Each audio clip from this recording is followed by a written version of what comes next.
bagaimana seorang mayor menjadi sekretaris kabinet? Padahal dalam sejarah Indonesia pertama, sekretaris kabinet adalah perwira tinggi senior, Mayor Jenderal Jamin Ginting. Sebelumnya asisten operasi Panglima Angkatan Darat. Lalu digantikan oleh Mayor Jenderal Polisi Hugeng Iman Santoso yang kemudian menjadi Kapolri. Orang-orang hebat. Kemudian di era peralihan dari Soekarno ke Soeharto, masuklah Kolonel Sudarmono. Jabatannya diturunkan menjadi setingkat di bawah menteri. Itulah yang kemudian menjadi eselon 2. Lalu barulah Sudarmono dinaikkan pangkatnya menjadi brigjen.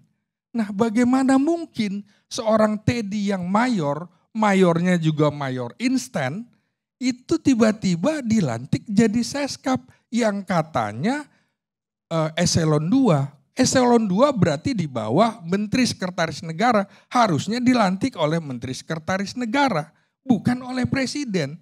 Ternyata Teddy ini dilantik oleh Presiden bersama para wakil menteri. Itu apa bukan juga pelanggaran? Kang Hasanuddin, saya ke Sekmil itu di bawah Sekretaris Militer Presiden bukan 3 kepala biro lagi, 4. 4 itu diisi oleh utusan atau Angkatan Darat, Angkatan Laut, Angkatan Udara, dan Kepolisian. Dan rata-rata lulusan akademi tahun 93 dan 94. Sangat senior, tiba-tiba dipaksakan lagi katanya sekarang diumumkan bahwa Teddy itu seskap ditempelkan di sekretaris militer. Loh bagaimana mungkin gini? Jadi ini pelanggaran-pelanggaran seperti ini mesti kita ingatkan kepada Presiden Prabowo. Jangan menggunakan kontrol sipil pragmatis karena ini bisa melanggar undang-undang. Belum lagi kenaikan pangkatnya tidak lazim. Untuk menjadi letnan kolonel ada urutannya. Ada yang 18 tahun, ada 21 tahun, ada 23 tahun, ada 25 tahun. 18 tahun itu kalau sudah di Kelapa II dan Seskoat. Ini tidak Seskoat, tidak di Kelapa II, tidak Seskoat. Yang berarti harusnya dia menunggu 23 tahun, bukan yang 18 tahun. Jadi Teddy itu berhak menjadi letkol nanti 2034 karena dia lulusan Akademi Militer 2011. Jadi menurut saya Mabes TNI, Mabesat ini melanggar peraturan Panglima TNI nomor 87 tahun 2022 yang sudah berlaku sejak 22 September 2022. Kenapa itu ditabrak? Mengapa kemudian pakai kenaikan pangkat reguler percepatan? Kalau percepatan itu tetap ada syarat-syaratnya. Misalnya 18 tahun, oh dia dipercepat menjadi 16 atau 17. Jadi ini melanggar semua. Peraturan Panglima TNI dilanggar, peraturan atau undang-undang TNI dilanggar. Karena itu kita harus ingatkan pemerintah jangan sampai melanggar aturan. Sama dengan kasus Mayor Jenderal Novi Helmi Prasetyo menjadi Dirut Bulog, bukan kepala, istilahnya Dirut Bulog. Itu juga mestinya dengan cara cantik, misalnya yang bersangkutan dari asisten teritorial Panglima TNI dipromosikan menjadi Komandan Jenderal Akademi TNI bintang 3. Setelah itu dipensiunkan, baru masuk menjadi Dirut Bulog. Begitu juga yang terjadi pada Letnan Jenderal Mariono dari Koordinator Staf Ahli Panglima TNI tiba-tiba diumumkan menjadi Inspektur Jenderal Kementerian Perhubungan. Sampai sekarang belum dipensiunkan dan celakanya belum juga dilantik. Bisa jadi ini koordinasinya nggak bagus. Sama juga Letnan Jenderal Irham Waroiham menjadi Inspektur Jenderal Kementerian Pertanian. Ini juga belum dilantik. Aneh menurut saya. Jadi betapa birokrasi dan tata aturan di kementerian kita dan juga di Mabes TNI itu buruk. Administrasinya buruk. Benahilah. Jadi banyak kali. Belum lagi yang di Biro Haji kemarin. Namanya Laksamana Pertama Ian Haryana kalau nggak salah. Nah itu juga sama. Harusnya dinaikkan pangkat, dia kepala Badan Pembinaan Mental TNI, harusnya ya sudah dipensiunkan, dinaikkan pangkat dulu, baru ditaruh di situ. Nah, Kang Hasanuddin, dulu itu TNI punya yang namanya Badan Pembinaan Kekaryaan. Jadi misalnya sebelum seseorang ditugas karyakan, maka dia harus dibina dulu baru. Sekarang itu dihapuskan. Sehingga fungsi pembinaan personil itu rusak meritokrasi, rusak semau-maunya. Misalnya jabatan yang harusnya untuk jenderal mantap, misalnya mayor jenderal mantap, tiba-tiba orang yang brigjen masuk ke situ. Itu kan artinya adalah baru masuk mayor jenderal promosi. Jadi posisi-posisi di Mabes TNI adalah harusnya posisi-posisi mantap. Misalnya asisten logistik posisi mantap, sudah jenderal yang 2 jabatan, bukan yang baru promosi. Ini saja banyak diterabas di TNI itu. Harusnya urutan-urutan ini harus digunakan.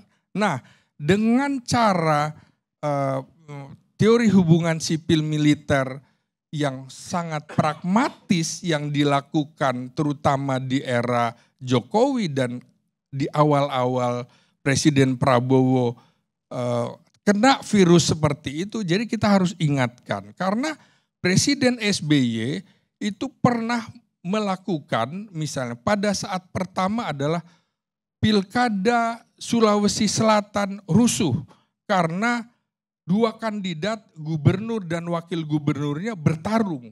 Di situ Sulawesi Selatan rusuh. Maka Mayor Jenderal Tan Ribalilamo, asisten personil Kepala Staf Angkatan Darat, ditarik oleh Presiden SBY menjadi staf ahli Menteri Dalam Negeri. Di situ dipensiunkan, dialihfungsikan statusnya baru menjadi PJ Gubernur Sulawesi Selatan. Caranya cantik begitu. Sama misalnya AHY, dia tidak dilakukan percepatan padahal dia anak mantan presiden. Kurang apa dia menduduki posisi komandan batalion yang tinggal berapa bulan lagi dia menjadi letnan kolonel tapi dia pensiun. Jadi Pilkada Jakarta Februari 2017 padahal 1 April harusnya dia sudah menjadi letnan kolonel. Gentle, mundur. Yang begini-begini harusnya Teddy tahu diri gitu loh. Seperti bagaimana Kolonel KKO Bambang Wijonarko, ajudan Presiden Soekarno dulu ditawari naik pangkat brigjen oleh Presiden Soekarno, dia menolak. Kenapa? Saya belum sesko Pak. Saya malu Presiden. Karena saya belum sesko, teman-teman saya nanti menertawakan saya. Malu saya menggunakan pangkat jenderal, saya tidak berhak. Karena di dalam pendidikan ada yang namanya bertahap, bertingkat, berlanjut. Karena itu Teddy juga harus mengikuti proses itu. Bukan sembarangan tiba-tiba menjadi mayor, menjadi letkol, itu 2 kenaikan yang aneh. Jadi saya kira ini harus diingatkan, Pak Prabowo pensiunkan dini Teddy. Atau kalau tidak mau pensiun dini, ya sudah jabatan seskapnya itu diambil, lalu dia dikembalikan saja menjadi asisten ajudan presiden. Karena untuk menjadi ajudan presiden adalah letkol senior atau kolonel. Karena Kang Hasanuddin pernah jadi ajudan presiden, tahu betul itu. Jadi seorang Teddy itu tidak berhak untuk menjadi ajudan presiden. Dan cara-cara dia bekerja dampingi Presiden Prabowo juga bukan tugas seskap. bukan tugas Seskap gitu. Jadi Seskap betul-betul tidak pernah dia kerjakan, itu layaknya betul-betul masih seperti asisten ajudan presiden. Karena cara berpikirnya mayor, kita masih anggap saja dia seorang mayor yang nanti teman-teman seangkatannya baru akan menjadi mayor 1 April 2025. Karena untuk menjadi mayor paling cepat adalah 14 tahun. Kalau sudah di Kelapa II, kalau tidak 16 tahun, 18 tahun. Jadi ada aturan gitu. Jangan kemudian Mabes TNI melabrak itu dan jangan-jangan takut dengan Presiden Prabowo sehingga ya tidak berani mengatakan no sir kepada Presiden Prabowo. Nah, inilah di lingkungan Presiden Prabowo, asal Bapak senang itu menurut saya pelan-pelan harus disingkirkan. Karena kalau tidak Presiden jatuh, bisa jatuh wibawanya. Dan kasus Teddy ini juga jelas akan membuat demoralisasi prajurit dan juga moral prajurit juga akan jatuh. Pesan saya terakhir adalah silahkan gunakan kebijakan itu harus mengacu pada Sabta Marga. Sabta Marga yang pertama, kami warga negara Kesatuan Republik Indonesia yang bersendikan Pancasila. Apakah sudah mengacu pada sila ketuhanan yang Maha Esa pada saat membuat keputusan itu atas nama Allah Subhanahu wa Ta'ala? Apakah kemudian sudah sesuai dengan kemanusiaan yang adil dan beradab? Kasus Teddy tidak adil dan tidak beradab. Apakah kemudian juga akan menguatkan persatuan Indonesia? Tidak akan membuat TNI solid, malah terpecah-pecah dengan kasus ini. Apakah juga sesuai dengan kerakyatan yang dipimpin oleh hikmah kebijaksanaan? Tidak mengambil hikmah, tidak bijak. Apalagi sila kelima, keadilan sosial bagi seluruh rakyat Indonesia. Di situ juga banyak ketidakadilan bagi prajurit. Terakhir, marga ketiga. Kami kesatria Indonesia yang menjunjung tinggi kejujuran, kebenaran, dan keadilan. Apakah keputusan soal Teddy misalnya itu jujur, itu benar, itu adil? Silahkan resapi kembali para pimpinan TNI dan juga istana. Demikian, terima kasih.